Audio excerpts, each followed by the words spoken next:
মানচিত্রে দাবানল কাব্যগ্রন্থের দরদী কণ্ঠে গান চাই, দরদী কণ্ঠের গান চাই। এই কবিতাটি বাউল সম্রাট শাহ আব্দুল করিমের পুণ্য স্মৃতির উদ্দেশ্যে রচিত। 2014 সালের এপ্রিল মাসের 7 তারিখে এই কবিতাটি আমি লিখেছি। এখানে একটু বলে নেই, আমি যখন সুনামগঞ্জ জেলাধীন দিরাই উপজেলার উপজেলা নির্বাহী কর্মকর্তা, তখন এই গুণী শিল্পীকে আমি নিমন্ত্রণ করে উপজেলা পরিষদের একটি অনুষ্ঠানে এনেছিলাম এবং আমার আত্মতৃপ্তি, এই শিল্পীকে আমি নিজের হাতে তুলে ভাত খাইয়েছিলাম দুপুরবেলায়।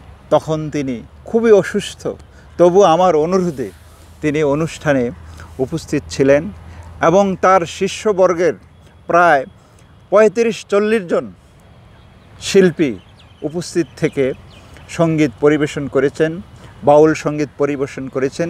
কিন্তু তিনি তখন কথা বলতে পারতেন না, অসুস্থতার কারণে তিনি কথা বলতে পারতেন না। আসুন কবিতাটি আবৃত্তি করা যাক।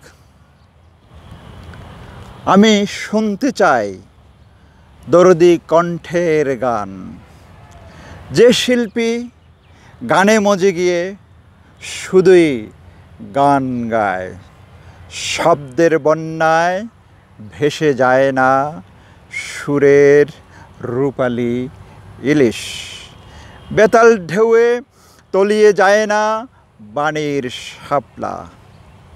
আমি দরদী শিল্পীর মধুমাখা কণ্ঠের হৃদয়ে কারা মন মাতানো গান শুনতে চাই। মমতাময় সুরে কাঁঠাল ছায়ায় দোয়েল যাতে লেজ দুলিয়ে পাতায় পাতায় তবলা বাজায়, পাতায় পাতায় তবলা বাজায়। সুর তালের মিলনে পিতৃপুরুষের ভিটা যাতে সুরের ঠিকানা খুঁজে পায়, সুর তালের মিলনে পিতৃপুরুষের ভিটা যাতে সুরের ঠিকানা খুঁজে পায়।